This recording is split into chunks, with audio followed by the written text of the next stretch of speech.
Hello and welcome to the Best Thing From podcast. I'm Kev. And I'm Steve. And I'm Pab. Although you're officially Monkey on this podcast. We talked about this before we started. Goodness sake. Back in the monkey box here. Yeah, look, Best Thing From is traditionally me, him, and an unnamed, unfaced monkey. Is unfaced a word? Yes, so you are a faceless monkey now, I'm afraid.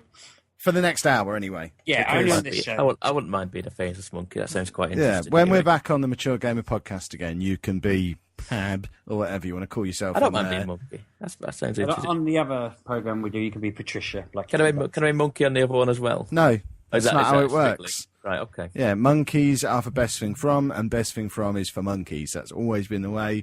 It always will be the way. Talking of things that have always been the way, this all seems a little odd. We haven't done a proper Best Thing From episode for about 5 years, Sheepdog. Yeah, it's been a while. In fact, the last time we did one, I don't think you were Sheepdog. Got a proper monkey now. Yeah, when we're talking about a proper Best Thing From episode where we go out and have an adventure somewhere, I'm pretty sure you were just Steve back then. So we're sticking firm with the monkey rule, but you can be called whatever you damn well please, apparently. Well, I call myself Steve, to be fair. You're the one calling me Sheepdog. So. Well, that's because that's what I know you as for the last 5 years. Or however long your sister's been married, which is obviously how we judge names around these parts. I'm only Steve in polite conversation with you now, aren't I? Yeah, in my phone you're Steve, I think, because I like to be formal on there. You're Kevin Chapman on mine, I believe. Oi, we don't use my full name on this one. I'm just Kev around these names. Goodness me, we've all got all the names wrong. What's happening now? So anyone who wasn't at MGPX this weekend just gone, there you go. Now I've decided when we're releasing this show, won't know what's going on, especially if you're subscribed to the Best Thing From feed from many years ago, and this episode has just popped up out of nowhere, and you haven't heard these voices for years. We're looking at you, Martin, from the New Forest, because you don't listen to MGP. We know you don't, but I bet you're listening to this. We're back. It's season 3 of Best Thing From, and we're back to the origins of the Best Thing From podcast. We are going to be travelling around the UK, trying to find the best thing from every single place that we visit. We're going to be doing the show monthly. It's going to be a monthly podcast and a monthly YouTube series where we'll have a YouTube video that shows our adventures while we're out and about in said place. And then we'll have a podcast afterwards where we have a chat about it and decide what the best thing from that place was. So the first episode of season 3 is the Best Thing From Nottingham, which is where we spent the weekend just gone. Did we have a marvellous time, gentlemen? We did. I did, anyway. Yeah, as long as you did. As long as you did, sheepdog, Steve Dog, whatever you call yourself around these parts. Steve the Dog. Why were we in Nottingham to begin with? I don't remember. You decided to move our Peterborough-based event to Nottingham for no good reason. There was a good reason. Angry John moved to Peterborough, so we couldn't make MGPX convenient for him, so we moved it to Nottingham, so he had to travel just as far as he always used to when he lived in Reading and the event was in Peterborough. That was the thinking behind moving the event. We should have moved it to Reading, really. Oh, that would have been amazing. We'll do it at Reading next year. We'll move Nogfest to Reading. That doesn't happen anymore, although it has to now, I suppose. Best Thing From's back. Yeah, exactly. It had a year's hiatus. I don't remember why we didn't do it last year. Is it just that nobody could be asked? Yeah, no one wanted to come. Bunch of monsters. That never stopped us back in the original Best Thing From days, where we had less listeners total than we had turn up in Nottingham this weekend. We still did, mind you, Nogfest with its multiplication rule. It didn't matter that it was just me and you that first time. Exactly. It needs to be something like 400 people this year to double up every year. Well, if everyone listening now finds 400 people, we might be all right. Yeah? Interesting maths. I'm suggesting that Lee McElwain is the only person listening to this. But then we'd have 401 people. That's a good point, actually. That ruins everything. Yeah. Right, Lee, just find 399 people. Or don't come. Yeah, that's fair as well. If he invites 400 people but then doesn't come himself, Or he could just lie about coming like he did at the weekend, despite us watching him walk around Nottingham and following him for a few minutes, going, I'm sure that's Lee McElwain. It can't be. He said he's not coming. Yeah, but that's him. He's wearing the shirt that only he owns, and that's his face on his body. Yeah, but he's not coming. And that ruse carried on for a little while. You were there, you monster.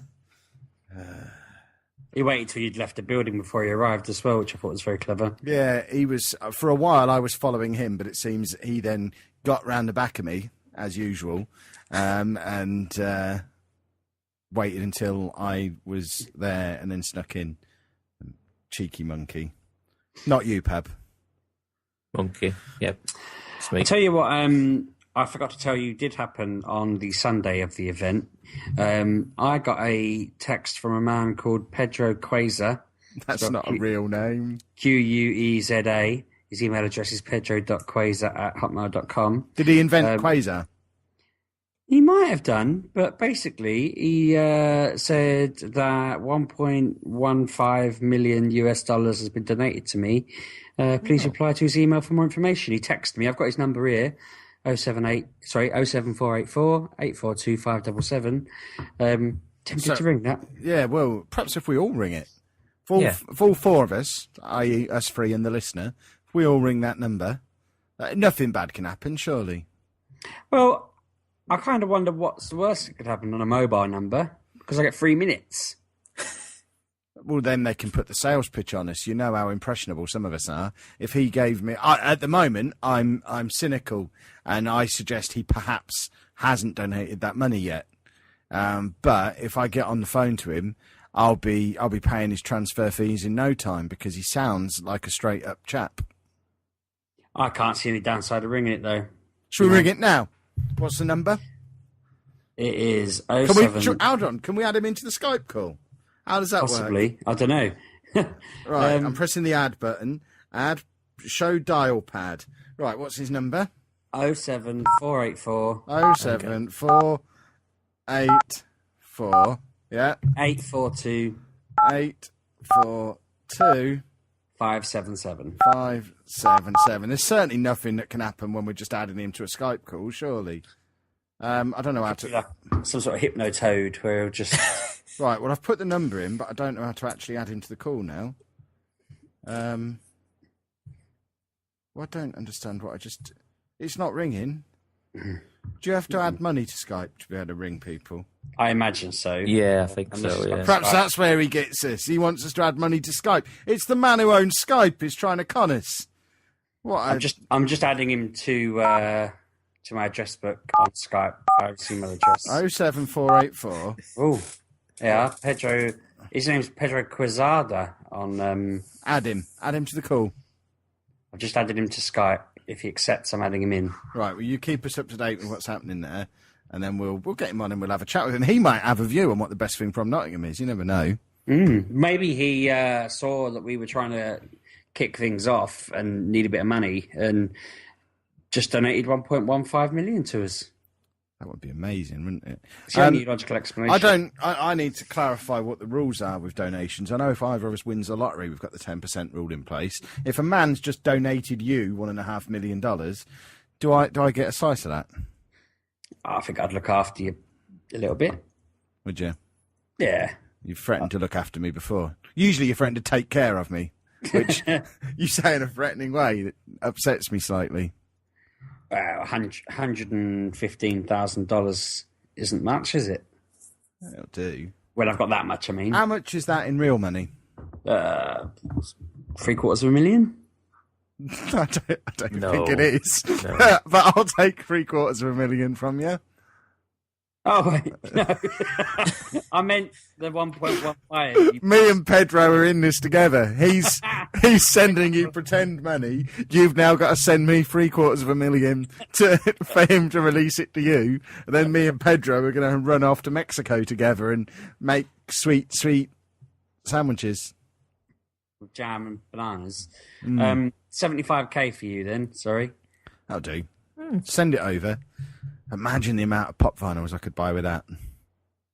I can imagine. Very well imagine. Right. I know it's our tradition that we don't like to talk about the place we visited until 10 minutes before the end of the show. But that was back when we were faking visiting places or didn't have much to talk about while we were there. We've done this properly. You've all seen that from YouTube. If you haven't watched the video yet, it should be on the MGP YouTube channel. The MGP YouTube channel right now. Go and watch it and then come back, because you need to watch the video, because you see us in all these places where we're going to talk about now. But we don't tell you what the best thing from is in a video. That's what we're going to do now. So you have to watch. It's a multimedia experience. Go and watch the video. We'll sit here quietly for 14 minutes while you watch that. And then you can come back and we'll have a chat about it. How long's 14 minutes? I reckon that's probably enough time now. You sure? It felt longer when I was editing the video together. So where did we go? We went to Nottingham, Steve Dog. We talked about that a minute ago. It was a quicker drive than I expected it to be. All our previous visits, other than the one that was our own hometown, were quite a long old drive. But it's because you sat in the back of the car playing Pokemon all the way there. I did, and it was brilliant. Because you're like it's like taking my giant disabled child out for the day. It reminds me of that time we drove down to. I think we were driving down to Reading, and me and Anna wanted something to eat. Went to Frankie and Benny's. An old weirdo sheepdog was playing Pokemon on his DS, and he just came into Frankie and Benny's with us. Sat at our table for 3 with us. Didn't order any food. Just sat there playing his Pokemon while me and Anna had a 2-course meal. And then kept saying, "Are you all right? Do you want anything?" And just shook his head and carried on poking his screen like a weirdo. I had a great time. What, both times? Yeah, both times.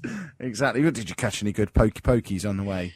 I caught so many good Pokemon while we were there. I'm not going to list them, because the listener probably doesn't care. If they want to know, they can get me on Twitter at RB6K. But I managed to get about 12 new ones. Yeah. Nottingham was a hive of Pokemon. It was. It's because it was a large city. And that's the first thing that struck me about Nottingham as a place. Now, bearing in mind, I used to work there and I've spent many a day mooching around the city. But when you're exploring it the way we were and not just going to the place you're aiming to get to, it became apparent to me that this is a big major city. I wasn't necessarily prepared for that. It's just little old Nottingham that's down the road. But we don't normally do that much walking, do we, when we go on adventures? No. But we walked a lot.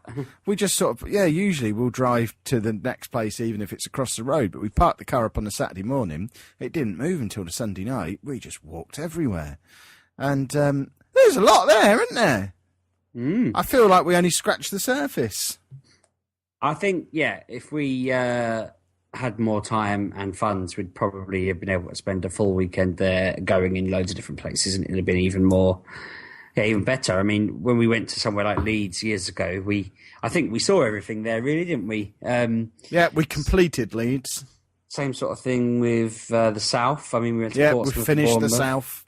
But why did we never do Nottingham back in the day, or did we do Nottingham? See, I was thinking about this, and I think we touched on Nottingham because we went and played poker there, and I think we just kind of said that was the best thing there. And that's all there is to it. We didn't even go into the city. Although, no, we did go in for a romantic meal at Nando's together, if I recall. Do you remember? We went for a Nando's. I think we had a milkshake, and we played poker. And then we did the best thing from episode, because that was the one where we put it all on green. I remember. That was a 2-parter as well. How did we stretch that out to 2 hours of content? What? Why did you people used to listen to that trash? This is much better. I'm looking back, thinking to myself, I'm pretty sure we didn't go anywhere else while we were there. We certainly didn't go to any of the places we went to this time. It's only just occurred to me that this is basically a redo of an old one. I feel like we're cheating the poor old listener. Well, the menu that we've got over the next 3 or 4 months are all redos, presumably. We must have done London and Birmingham and Manchester before. We never did London. I don't remember doing Birmingham, but I think we did Manchester when Posh played there. Sounds like the sort of thing we'd do. 2 birds with 1 stone and all that. So, if I have a look at my list of places that we went to this time, we'll disregard Dusk Till Dawn, although we did hover outside a couple of other casinos at various points and threatened to go in, but some idiot was wearing shorts and flip-flops, thus preventing us from going anywhere nice. Yes, you were. And Why is it that Nottingham seems to be the hive of gambling awesomeness? Because it's full of poor people. But is it just that their council's awesome? Because our council doesn't allow any of that shenanigans to occur. I'd love to live near several super casinos and Europe's biggest poker hall. I think I'd be a much more interesting individual if I gambled for a living. I think we saw many examples over the weekend that Nottingham's council is one of the better councils we've come across in our travels across the country. If it wasn't a really wangy thing to do, I'd be tempted to say that might even be the best thing from there. Because it's one of the better things from there. I'm not sure I'm willing to give the council. It's a bit bureaucratic. But you've got, like you say, you've got all the gambling. I don't know if you noticed on the way in, but they have a writers' quarter where they just have loads of stuff set across for creative people, where they have writing spaces and recording studios for both audio and video and lots of really cool stuff near their multimedia college that they have knocking around there, where you can learn to make games and stuff. There's games companies based there. We've obviously got the National Video Game Arcade, which is one of the places that we visited, which is affiliated with the 2 universities that are there. And you've got the beach that was set up in the middle of the city. Just why not? Let's have a beach. And then all the awesome sort of open spaces around the castle. And it's just... Ping pong. Yeah, ping pong tables randomly in the middle of the city for no reason. I mean, no one's making money off them. Imagine in Peterborough if the conversation at the council. I think we might buy a ping pong table to put in the centre of town. How much are you going to charge for it? Yeah, who's funding it? Yeah, how are you going to stop people? Why is no one nicking the bats and the balls? Well, I was just going to say to you, where on earth are the bats and balls being stored? They just leave them on the table, and someone's always using them. I've been there 3 times in the last 6 weeks or so, and those ping pong bats and balls ain't getting nicked. I'm very impressed with the honesty box system that the people of Nottingham are operating. Because if you set that up in Peterborough, the table's getting nicked within 3 or 4 hours. Never mind the bat and balls. We've built a bench behind the back of my work, and I keep checking it every day because I know full well it's going to be nicked, and it's a bloody heavy bench. But they seem to be leaving a whole ping pong table in the middle of a street, and no one's even had a sniff at it. I mean, we live in quite a nice area, but people drove a bloody digger into the wall and stole a cash machine just because they could. Yeah, they did. What's wrong with ripping a cash machine out the side of a supermarket and then inexplicably not getting caught ever? And, oddly, that same week, a digger down my street was digging holes all along, putting dollar marks on the floor, and nobody listens to Old Sheepdog when he's walking around telling everyone, you know that cash machine went missing? There's a lot of dollar signs on the street in Rycroft Avenue where I used to live.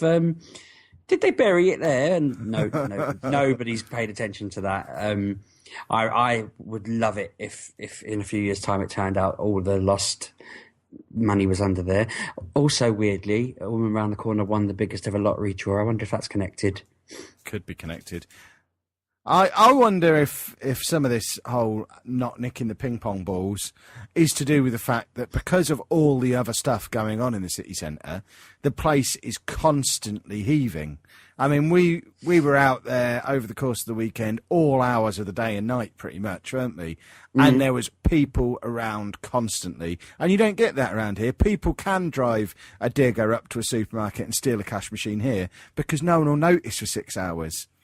But up there, if there's a queue constantly to have a go on that ping pong table, if you try and nick the bat, sorry, mate, it's my go next, and you're walking away and you've still got the bat in your hand.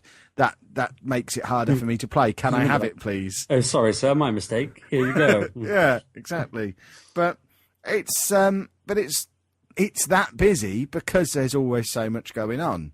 Do you reckon they've either upped the ante, so if you go to nick the ball, you think, why am I nicking the ball when there's a perfectly good bat over there? Why am I nicking the bat when it's like the old woman who swallowed the fly. Every time you go to nick something, you just notice something slightly better further along. And they're all probably just driving off in solid gold cars. And the council are saving a fortune on crime because they just have to buy the occasional solid gold car. The council have done something to make the people of Nottingham just fundamentally honest. The tram system basically works on an honour system. There's ticket machines that sit on the platform, but no one ever checks that you've got a ticket. You know, I've been riding the tram in that city for 5-6 years, and I've never once had a ticket checked. I always buy a ticket though, because that's what you do. I'm a good boy, but no one's ever checking them. So they're operating a whole public transport system, which is one of the best in any city in the country, without anyone checking that anyone's actually paying for it. They're kind of basing that on you've got to get somewhere. We don't really care if you pay as long as somebody is, isn't they really, I guess? Yeah. It's like that in like Belgium and France and Germany. You can get on the underground there without really having a fuss. But you expect it to buy a ticket, but they don't, like you say, they don't check because they just want it to run. It's very impressive. Clearly, the people of Nottingham, they're doing all right, aren't they? But we're not going to make people the best thing from a place. That's just stupid. It's almost as bad as making the water from a county the best thing there. Have we done that before? Rutland. Well, that's the only thing there. The county is water. It's all there. Although they've now got a water park. Mm. So, you know, that could be the best thing from there now. We might have to revisit Rutland and not have a McDonald's again. So let's have a look at some of the places we did visit and try and whittle this list down and decide what the best thing from Nottingham was. So the first thing we did on the Sunday morning is we visited the National Video Game Arcade, which I've been nagging at you two to visit ever since it opened a year or two back. How did you find it? What did you think, Monkey? I thought it was genuinely cool. It had some very strange and bizarre people in it. Well, yeah, that for a start. Not including us, but yeah, some very interesting things in there. So a lot of old tech, a lot of new tech as well. So yeah, I definitely would recommend that place because it's a history of video gaming, all in there. I enjoyed it, but it was smaller than I expected it to be. I don't know whether I was just being unreasonable. Not in a criticising kind of way. I just, I had fun, definitely. Don't get me wrong. I want to take my kids there to give them a run through the history of games. But then, I don't know. I kind of think it's not the sort of place you could visit several times and get several... Well, you say that. I came away from it my first time with exactly that thought, but said to Anna while we were walking around it on Sunday... Every single thing in here is completely different to the last time we were here. We said we'd never come back, but they have changed everything in the last 6 months. None of the stuff that was there before was there this time, and everything that was there was completely different to what had been there previously. So I think they're running on the sort of traditional small-town museum system where they're just changing up their exhibits constantly. I suppose that's because a lot of it would just be swapping the disc out. But it's different tech as well. Like when we were there before, it was the big display bit where they had the HTC Vive this time. That whole floor was a display on physics in games, so it was all to do with jumps, and it had that big wall that was Sega this time. Last time it was the history of jumping in platform games. It had loads of examples of that. They had this thing where you had to wind a stick and press some buttons and it decided how far you could jump, and my daughter broke it, so she infinitely jumped forever. But it was every piece of tech on that floor was different. The room that this time was a Guitar Hero room. Last time they had like a Connect in there, and it was like something Happy Action Theatre type stuff. It was all completely different. And that's only 6 months since I was last there. So they are redoing everything. Their big wall picture of Sonic 1, that blew my mind. Just that massive long Sega TVs all in a row thing. I really want them to do that as an actual concept type game thing where, you know, if you're the sort of person who has 5 tellers in a row, you can just play the whole level with Sonic moving and not the rest of the level. Yeah, because last time I was there, that was a poster. They had the whole of the level 1 of Sonic on a poster on the wall going around a different part of the museum. But it was like a printout of it. So again, they've taken an idea that they had before, done something different with it. And I get the impression, because I've done a little bit of digging on them, that it's all basically run by volunteers through the uni and based on volunteers and donations. And the staff were really, really friendly. They were, weren't they? They were great stuff. And there was so much stuff there. And I think it's just people saying, here you go, have one of these. see what you can do with it. And they're just putting that stuff on rotation. Because I know the last time I was there, I had to go on a Virtual Boy for the first and only time in my life. This time it had been put away in a display case, and in its place there was that little twiddly knob thing where you shoot stuff from the past. But it's really cool how they're just, what you assume is it's somewhere you can just visit once and that's that. Well, actually, if you go back this time next year, it'll probably be a completely different experience with whole new stuff to do. And it's a really clever way of getting people to consistently fork over their £7 and go back on a regular basis. And then when you add in the fact that they've got a bar on site, and it's ridiculous, it's the toast bar, because they just sell craft beers and toast. The only food you can get on site is toast. I don't know if you noticed that. I did hear this, but I didn't try it. One thing I wanted to make a comment on that made me sort of laugh on the way in was how I heard them say, "Oh my God, why are there so many people? What are we going to do? What's going on?" And it was like there was only 12 of us in the group that were going in there, and I kind of just thought, bless them, they genuinely didn't know what to do with 12 extra people coming in on a Sunday morning. So it does need a bit more love, because my first thought was, well, how good is this going to be upstairs if they're shocked this many people have turned up? Are they only used to getting the odd person in? Kind of like you said, like a local museum. I mean, Gray's Museum, where I grew up, was just always a ghost town. I think we went in there about 3-4 times growing up, just because we'd be taken there for a reason. It was always empty. But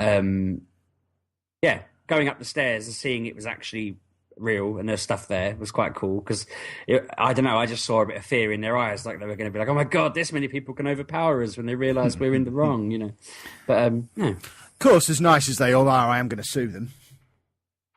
Well, you can't sue them for your own stupidity. There was a sign. I didn't see a sign. Yeah, it said mind the step. Didn't see it. I didn't mind the steps because of it. Fell over and looks like I might lose a foot. Do you know what made me laugh, actually? When you fell, after the panic, I did... Did you actually panic that I fell over, you big girl's flowers? Panic, that's the wrong word. Oh no, Kev's hurt! How will I get home? No, after the initial, oh dear Lord, he's fallen over, this is probably another 9 months of rehabilitation for him. I did think, was there a sign, can he sue him? And then thought, no, there is a sign, it says mind the step, he's just an idiot. And they sent out their little medic, which everyone kept calling a paramedic. And I thought, looking back, we all kept calling her the paramedic to her face. Yeah, there's video evidence that is at the end of the YouTube video that we're going to post up to go with this episode. The fall itself, unfortunately, isn't on there. And none of us fought to record it, I don't think. But old Anna, bless her, in her wisdom, had her phone on and recorded me getting my injury treated and everyone mocking me furiously for it. But I would like to point out the reason I didn't just take a plaster from her and put it on myself, which is what I asked for. I just wanted a plaster so that I didn't bleed all over the rest of the museum because there was blood pouring out of my foot. I asked her and she said, sorry, I'm not allowed to do that. I have to put it on myself. So that's the reason she had to wear her bright blue latex gloves and daintily dab at my foot with a little weird cloth that she had, and then put on the world's worst plaster. Didn't have any superhero ones. You just reminded me that I've got a picture that should be our thumbnail for this week's video, so I'm just going to text it to you now. Because it's just you looking... You're smiling, but you do look a little bit defeated. And she's just at your foot with her little blue gloves on, a rainbow hair. You just look a bit defeated. It's funny. I do think I might have broken my toe as well, which is my excuse for not being able to do the press-ups that the bigger boys tried to force us into doing afterwards, because I woke up this morning and my foot was just numb, which was it's a bit of a worry. I might be losing my foot. Yeah, you've just sent me the picture. That's basically... the video that we've got is very similar to that picture. So, yeah, why not? We'll use it as the thumbnail. Was there anything else notable from the National Video Game Arcade that I'm forgetting, other than the fact that I was undefeated at beat-em-up games in there, beating Sheepdog at Street Fighter something, and beating Pumba at some Japanese fighting game that I didn't understand? Like a Micro Machines game where you could throw stuff on the floor and the cars bumped into it. That was very cool, yeah. Other than that. Sorry, go on. I'm still baffled by that. How we went up 2 flights of stairs and we were still on ground level. Yeah, but you get that everywhere in Nottingham. We walked in at ground level, 2 flights of stairs up, still at ground level. There's a car park, and it's not the one we parked in, unfortunately, but over the other side of the city, near the castle, actually. There's a car park where you drive into it at street level, go down like 8 floors, and then you're still at street level when you come out the other side. Yeah, I'm glad I didn't go see that. I'd just break my mind. Yeah, it's a multi-storey car park where you never... when you leave, you just drive out at the bottom where you having driven. I can't get my head around it, but you need to go and try the Castle multi-storey car park in Nottingham, everybody. It's a grand day out because it defies physics. I regularly have recurring nightmares about that car park and my dead cat. But I think I mentioned these in one of the Best Thing From books, actually, which are still available on Amazon to anyone who wants them. But how it's one of my most recurring nightmares that my cat, who's been dead for 2 years, sneaks into my car as I drive to my job in Nottingham that I haven't done for 10 years. And then as I park in that car park, which I never park in, he gets out, jumps off the side of the car park and just lands like a foot below me because it's not a proper jump. But every time I'm terrified that he's just thrown himself off the top of a multi-storey car park. It's a really weird dream. Oh God. So this, moving on to the next bit, the beach. Yeah. I've only ever seen this somewhere else in it was Wakefield. Sorry, they have a beach in the middle of their city. Again, it's one of those things where in our home city, they tried to put fountains in the street and had to turn them off because homeless people were washing themselves in them. How do Nottingham and Wakefield get around this? Do you think they've it's just a different calibre of people, I think. You sure they haven't euthanised the homeless? They might have done. Did you see any homeless people when we were out on a Saturday night? That's a really good point. Where on earth are the Nottingham homeless? I was out for dinner this afternoon with a friend of ours, and he bought me a meal, and then he gave a homeless person £2 on his way out the door. And the first thing I thought was, "There's none of them in Nottingham." So one of two things is happening then. Either, like you say, they're just murdering homeless people, or they might have solved the homeless problem and they have houses. Maybe. We have to find out what version of that is true over Nottingham Way.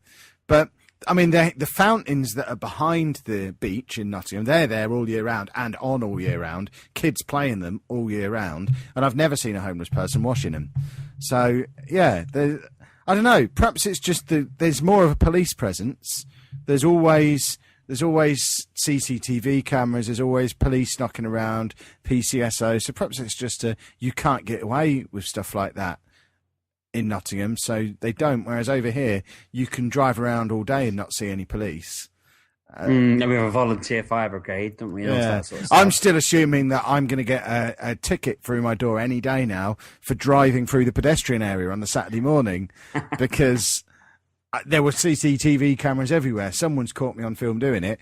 If you are listening, Judge, it was a complete accident, and the worst thing from Nottingham is your terrible traffic signs, because I didn't know I wasn't supposed to drive down there until I was halfway down it and thought, hang about, this is just a tram line, isn't it? And I'm not the only person we spoke to that weekend who did that. Just about everybody else who met us in Nottingham this weekend did the same thing, because it's really badly signposted. But I don't know, that seems to be the only crime that goes on in the city, driving on the tram lines through the pedestrian zone. But the beach is awesome, and they do stuff like that all year round as well. Just the stuff going on that market square, it is never empty. So there'll be, for like a month, 6 weeks every year, they have the Nottingham Eye there, which is just a massive big wheel, believe it or not. I mean, it's obviously no London Eye, but it is massive and it's higher than all those buildings. They have that there for part of the year. I don't know where it is for the rest of the year, whether it travels around the country or who knows what. They have a winter wonderland there in Christmas with an ice skating rink and mulled wine and all that stuff. So there's always stuff going on there, and it's really, really cool. And I don't know who's paying for it. Is it the council? And if it is, why have they got more money than our council? And if it's a business, what's in it for them? Yeah, I don't really get it unless they're selling spaces to the people that turn up there. Maybe. I mean, those rides were still running at midnight on the Saturday night, weren't they? People were still going on them. So I don't remember seeing how much they are, but I don't know. Perhaps they're just making an absolute killing. £1 a pop. Was it that? Is that all it was? £1? Yeah, that's what it. Goodness me, that's remarkably cheap.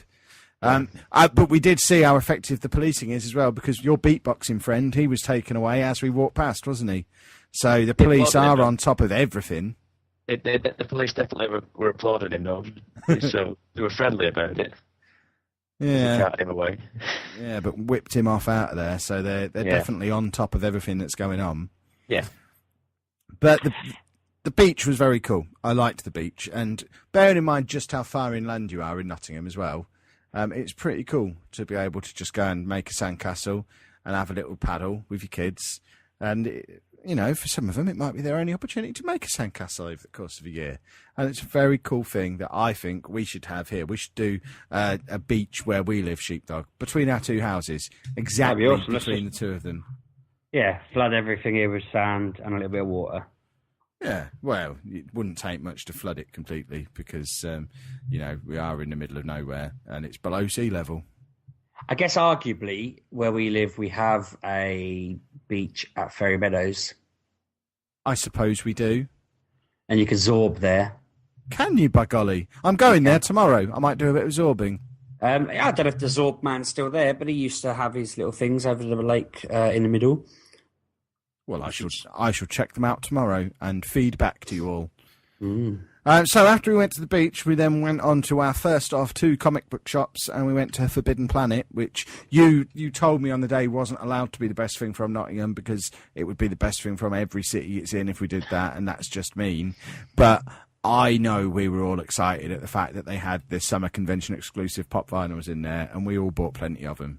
Oh, it was definitely a highlight of the weekend. Don't get me wrong. Like I say, I can't say it's the best thing because it's just a shop that all those shops sell those things and they're all awesome. But I was very pleased with my Buffy pop vinyls and the gifts for my family.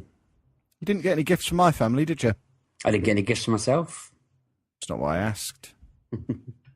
A shop that you might allow us to include, that old monkey seemed to have a whale of a time in, inexplicably. There's a Tintin Shop in Nottingham. Now, does Tintin have anything to do with Nottingham? I don't think he does, does he? No clue. Because me and Steve Dog have been to the Tintin Shop in Belgium, where Tintin is from. Yeah. So I understood it when we were there. Oh, God, we've just talked about Belgium on the best thing from. We've never done that before.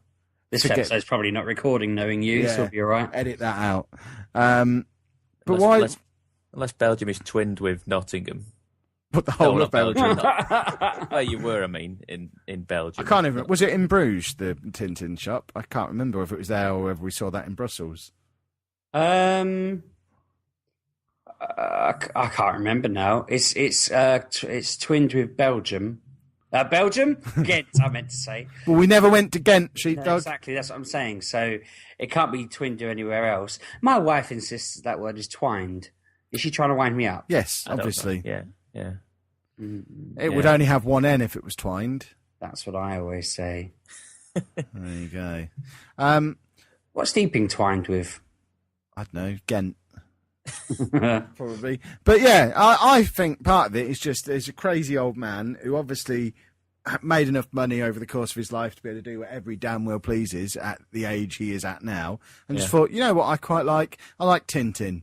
I'm going to open a Tintin shop and I'm going to put it right near the castle so that it's in a pedestrian zone that people are walking past all the time, and it's just an awesome little gift shop, and I'm going to charge a fortune for my shirts in there, and I don't care. Yep. And then I looked on his website and there's a good chance I may have ordered some more. Really? There was 2 or 3 in there that I didn't see in the store on his website, so I was like, well, maybe. I didn't know you were such a Tintin fan. I'm not. Fella. I just think it's so. How many people do you see with a Tintin T-shirt? How do you see Tintin well, I anything for that matter? saw one the other day. Did you? Yeah, you. Yeah. Yeah. Well, you're going to see another one when we go to Birmingham, because I'm going to be there again with it on. I tell you what, it's just blowing my mind. We're not on the notable people on the Market Deeping Wikipedia page. Why are you there? Are you that uninterested in Tintin. No, I was just saying what we were twinned with. Peterborough's twinned with Bourges in France, Viersen in Germany. Nowhere good. Is that why basically. there's Bourges Boulevard? Is that because it's Possibly. the boulevard to the city that we're twinned with? There's Alcalá de Henares in Spain, Forlì in Italy, and Vinica in Ukraine. No one asked you, sheepdog. Sorry, I know. Going back to Tintin, Yeah. I was just thinking, this is another example of Nottingham Council being interestingly minded, because you'd assume that they or someone in there owns that building that he's renting, and usually the councils set a lot of that rent, don't they? If they, I think, and he's obviously must have low enough rent that he can have that, because he can't get many people coming in and out. I know he said he was raking it in.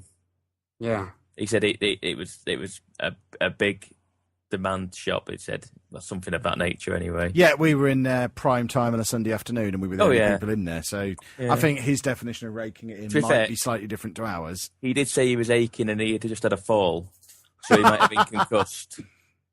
So I don't know. Yeah, but he ripped you for what, 50 quid?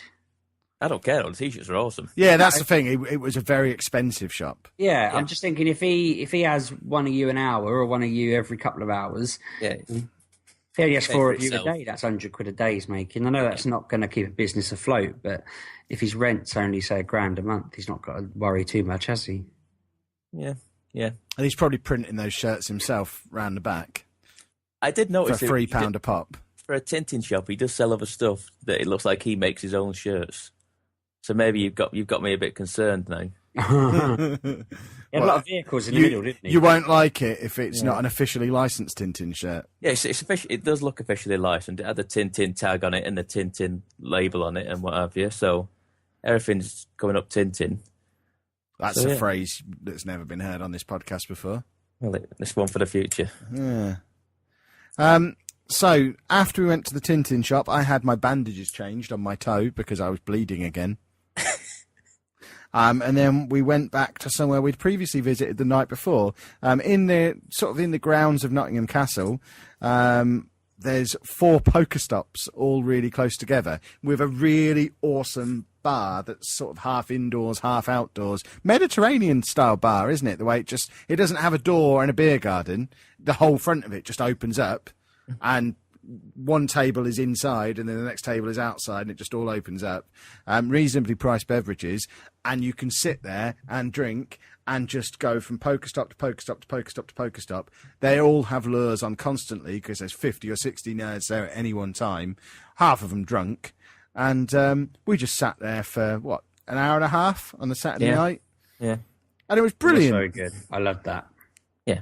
And even in the daytime, you look at the castle. It's amazing. But it was impressive that we went there at, midnight, and we went there again at sort of 2 in the afternoon, and there were equally large crowds of people outside it catching Pokemon together. Mm-hmm. Nottingham just doesn't sleep. No. And again, I can't imagine anywhere local to us where at any point of the day you'd have that number of people getting on with each other for that amount of time. You might have people set the lures up, but you'd end up getting someone being a moron. Someone will drink too much, or someone will start an argument, but it was just really friendly the whole time, and it was awesome. Yep. I feel like the side of Nottingham that the media tells me I should see, I don't think we saw that. We saw this student town hippie commune type place. Yeah, they did make out that gun capital of Europe and all of that, and we're going to get murdered if we go there, but it wasn't anything like that, was it? We were obviously just staying in the right parts of it, I guess. But yeah. I mean, the place is so quaint and nice that it has a cat cafe where you can sit and drink tea and eat cake, and there's cats lounging around. Sit and eat cats and drink cats, and I mean that I can't get my head around that. Why would you want to go somewhere and eat cake with a cat? Just a gimmick, isn't it, really? Do the cats sit at the table with you? Or whose cats are they? They just lounge around. They live in the the Yeah. restaurant, and they just lounge around. What happens after 5 o'clock on a Sunday when they're closed? Do the cats just fend for themselves? Do they cook their own dinner? Do they? I Well, imagine I it's guess it's similar the to a same as zoo. home. It's similar to a zoo. Yeah. Yeah. Why don't the cats just run away? Because they're probably well fed and happy there. Yeah. They're Inside house cats. cats, aren't they? Yeah. I'm not sure I'd like living in a restaurant and having people coming and touching me behind the ears all the time. Well, I don't know that you particularly stroke them. I think you can do, but the general idea is you just sit around and get on with your business, and the cats are just there. Hang on a minute. If that's the case, I'm not on board with that. Well, I think you can stroke them. I just think if they said to me, "You can't stroke that cat, just let it go about its business. You just in here for a coffee." I'd be like, because I'll they go to charge you Starbucks £5 to get through the door. Yeah, I'll go to Starbucks if I can't stroke the cat. I don't know if that was that £5 to get in, or was that just £5? That's just to become a £5 member? entry. That's just £5 entry. And then you have to get your tea and cake when you get in there. I imagine that's not included in your £5. It's right. Oh, family of 4. That's £20. Now you're allowed to order a coffee that might have cat hair in it. Yeah, I had people in there though, didn't it? So they're obviously going in. My kids went down to London with their mum a week ago because there was a cat cafe that they'd seen on Facebook, and they went down to London specifically to go to a cat cafe. So I don't know. There are nutcases out there who want to go and drink tea with cats near them. You'll be in one soon then if they liked it, because you're going to end up going there, surely. I imagine next time we're in Nottingham, we're going to have to go to the cat cafe. It's right near the comic book shop, so you're 100% going to pass it again. Yeah. Well, I usually go to the comic shop on my own. I leave them doing something on the market square, whatever fun thing is going on there. Oh, you're making a sandcastle. Oh, you're riding the big wheel. Oh, you're ice skating. I'm just nipping off for a few minutes. Check the parking's still valid on the car. Yeah. 2 hours later, and I'm trying to hide Forbidden Planet bags about my person. I'm walking with a limp because I've got books strapped to my back of my knees. Yeah. So the other place you took us to that page 45. I still don't know what to think of that. The guy was really intimidating because his shop was full of cool stuff. Yeah, for it's adults. consistently voted one of the top 10 comic book shops in the whole of the UK, and it is very much a comic book shop. It's not a pop culture shop the way Forbidden Planet is. It sells nothing but comic books, and it's quite a small shop, but it has the widest selection of comic books you will find anywhere outside of the basement of Forbidden Planet in London. And I imagine there's more specialist stuff there that you wouldn't get down in London. And you have the added benefit of that nice man who, I've watched him do it before. You go in there and you say, right, I enjoyed this, and I like this film, and I like this band. What book would I like? And he's, this one. It's exactly right for you. Come back next week and I'll have another recommendation for you. And it is purely voted one of the best comic book shops in the country based on the fact that guy seems to be in there 24/7. He's the only member of staff in there, and he is an encyclopedia of comic book knowledge and has a better recommendation engine than Amazon's. It's mental. See, I do feel genuinely bad now because I was in there reading all the titles and I thought, I daren't ask him if he's got anything I've heard of because he'll just, I don't know, I'll insult him. And then when you bought something, he said something like, that'll be £3, please. Thank you very much. Yeah, that's called being polite, Sheepdog. But the way he said it made me think it was like, yeah, cheers for your £3 for whatever. I don't know, me being a cynical Essex/Peterborough person, just assumed that he was casting, scorn on you for buying. I mean, I hadn't seen what you'd bought, so I assumed it was going to be some Marvel or DC comic, and you'd spent £3 whole pounds. It was a nerdy little indie comic because I was trying to show off for the man. Yeah, exactly. But the thing is, I kind of thought he's got all these expensive, awesome books in there, and you'd spent £3 whole pounds. I just felt like, I don't know, there was an element of, why did you come in here? I think a lot of it is he runs a lot of this shop on the same basis as I imagine the Tintin one is run on, in that he seems like a very well-spoken, educated man who's probably got a few quid. He's getting on a bit, and I imagine it's not essential that his shop is the most successful shop in the universe. He just does it because he loves it. It's his passion. this is what he wants to be spending his time doing. And he doesn't care if I spend £3 or 300 quid. He just likes the fact that he's helped someone else out find something awesome. And I think you were just thrown by the fact that he was just being a nice, polite man, and you're not used to that because you're from the south. I find genuine politeness a bit unsettling. I mean, to be fair, I'm used to you, so you know. I can be polite when I need to be. I know how to behave like a grown-up sometimes. But I was very impressed by all the stuff in there because, again, it's made me think there's so... I mean, I already know there's millions of comics I don't know about, but there was like a whole level of comics I was completely unaware of there as well. I just assumed that everything I can find on Comixology and all of them, and in the comic book shops we've been to, is just it. But they were all proper graphic novel book stuff. Exactly. You need to, if you have any kind of passing interest in comic books and you are ever in Nottingham, you need to check out page 45, and you'll see it from the tram. If you get the tram from anywhere north of the city, down into Market Square, it'll be the last thing you see before you stop in Market Square. You just walk back up, follow the tram line, go into page 45, tell the nice man that those cheeky scamps at Best Thing From sent you, and he'll rub your head and say, "Oh, those boys, didn't they look scared?" See, even then, you were just telling people to get off a tram, but when you said it was the last thing they'll see, my brain's going, why? What are you going to do to them? I'm just wired wrong.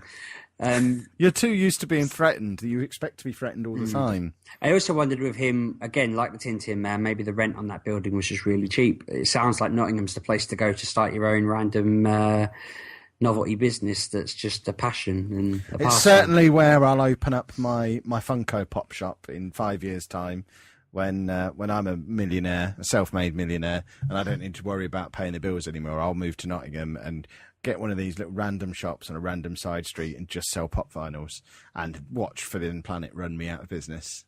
I'll open a Pokemon shop opposite it, and we'll just be really patronising to people, and they won't know we're not patronising. We'll be kind, but they won't be sure whether we're patronising them or not. Everyone but you will be sure. I won't be. I won't know whether I'm patronising people or not. And as it's a Best Thing From podcast, before we announce what the Best Thing From Nottingham is, which I still don't really know what I'm voting for, so I hope you two have some ideas, but it is traditional at this juncture that we review a beverage. Sheepdog, I believe you have a beer to review. I do. We went for some meat, and which, by the way, Red's True Barbecue. That's in with a shout for the big award. Although our service in there was rubbish because we were doing takeaway, so you didn't get the full experience, and you did eat enough food for 18 people. Yeah, Sheepdog got a good deal. Yeah, built one meal for one, ended up with a meal for 2.5, and ate it all. No, I didn't. I gave most of it away. You'd eaten 2 persons' dinners before you started giving anything away. No, I hadn't. I'd eaten like pork and steak and ribs, and then gave away pork and steak and ribs and chips. Right, so I ordered some random beer, and then as he was doing my order, he forgot that I had paid, and then he went to just go, and I was like, "Don't forget my beer," and he was like, "What was it again?" And I just happened to see this coaster out the corner of my eye as I was going to answer him. And I started reading the blurb on it, and basically ordered it off the back of this blurb. I think ale makers, brewers, as they're known, I figured it out. They've figured out how to get to someone like me. It's called Identity Theft, and it says, "Identity Theft's been snooping around. This American pale ale knows you better than your nearest and dearest. He's worked out that feeble password faster than you can say Maris, Otter, Munich, and Vienna malts. Now he's going to take it all. An opportunistic menace with a juicy tropical fruit blend of Apollo, Bravo, Cascade, Chinook, and Eureka hops." And I just thought, that doesn't tell me anything about it. Well, until the end it does, but I'm buying it, and it tasted as good as they wrote it. It was an amazing little craft beer. I loved it. It was very nice. I had a little mouthful. Tried to block out from my mind the fact that you'd already had your face wrapped around it, because that was troubling.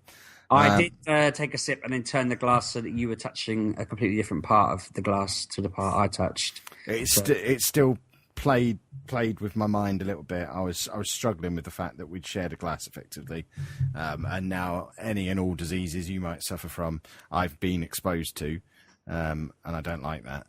Don't like it at all. But the beer I did like. It was rather fruity. I haven't really been a beer drinker for a little while because it makes my face go a funny colour and my head swell. But I thought I'd make an exception for a mouthful of this one, and it was very, very pleasant. I enjoyed it rather a lot. It makes me remember what I'm missing with not being able to drink beer anymore. Maybe you can drink those types. Your face didn't swell up. Have you tried different like pale ales and that? No, because I'm not a old farmer who chews straw. No, but you might be allergic to, I don't know, malt, or there's malt in it. What's the other one? I was drinking American water lager all day on Saturday. I was drinking Budweiser and stuff like that because it's basically not beer, and that didn't seem to have caused me a problem. So maybe that's it. Yeah, I can drink Budweiser and identity theft. What a life, eh? Mm-hmm. So that's it then. What's the best thing? Hold on. We've got to get the beer league table out. Where is identity theft in the best thing from season 3 beer league at the moment? Well, it's 1 out of 1, I suppose. So it's first place. It's currently the best beer of season 3 of best thing from. Yeah. Congratulations, identity theft. Do we send them a certificate for that?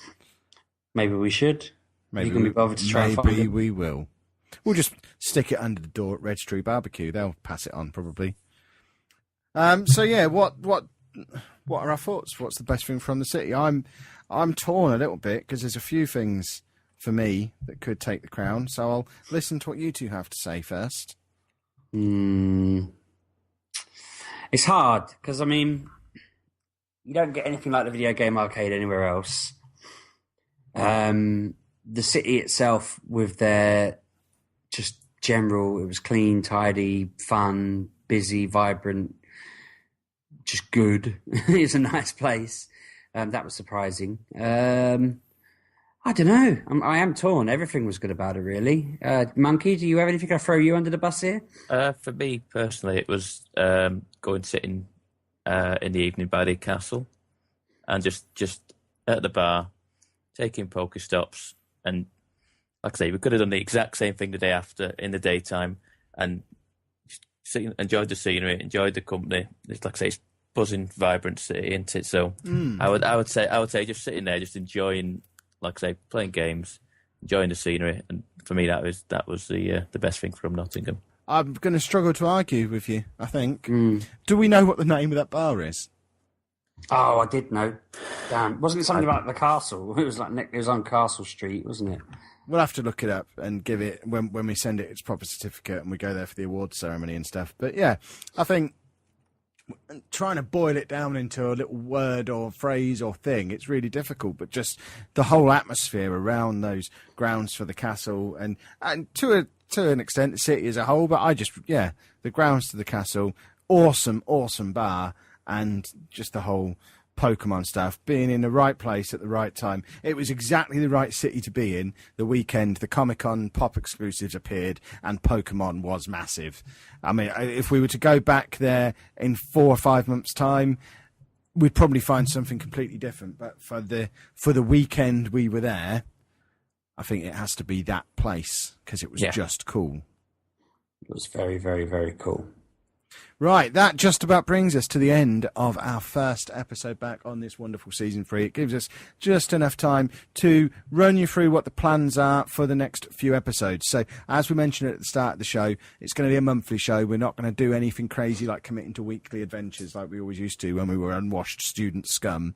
But we're going to do something once a month, and certainly for the first 3 or 4, it's going to be tied into stuff we were going to be doing anyway. So September's place that we're visiting is going to be Birmingham, because we're in Birmingham anyway for EGX at the end of September. So while we're there, we're going to do the best thing from Birmingham. So if you are from Birmingham or you're going to be at EGX, you need to contact us before that event takes place. Tweet at us at bestthingfrom, or go to facebook.com/bestthingfrom. I think both those places still exist. And A, tell us what the best things from Birmingham are so we can go and visit them. And B, if you're about on the Sunday, come with us. You'll see from the video on YouTube that there's a dozen people who are involved in helping us find the best thing from Nottingham. It's not just the three of us, and it's much more fun that way. So let us know, come and join in, tell us what the best things from there are. And then on the horizon after that, we've got the best thing from Manchester in October and the best thing from London in November. So again, be starting to think about what the best things from those places are. And if you are free to come and help us, come and help us. Let's go and have some fun together. It'll be awesome. It will. Make sure you check out the video that accompanies this episode if you haven't done so already, if for no other reason than seeing the paramedic fixing my foot. You can find that at the MGP YouTube channel, and there'll be a link to it in the description to this podcast episode. If you haven't already done so, subscribe to Best Thing From on iTunes and update your review. It's been years since we did an episode of this podcast, so let's do a new 5-star rating and a new review to let everyone know just how excited you are that we're back. And of course, if your opinion on Coke and Pepsi has changed, now's the time to update that as well. I found the name of the pub. It was called Fothergill's, and just summing them up in one web address, it's eversosensible.com. Oh, that's fantastic. Everyone needs to go to that website and tell them how great they are. I have nothing more to say other than reminding people that they can follow us on Twitter at Best Thing From, or follow me at Lelujo. And I'm at RB6K. And I'm at Pab1986. Make sure you subscribe to us on YouTube, subscribe to us on iTunes, and like the Facebook page at facebook.com/best thing from. I don't think we have a website anymore, but knowing us, we probably do. We'll find it and dig it out for next episode. And yeah, that's been a delight. We shall see you next month, boys and girls. Have a good month. Bye-bye.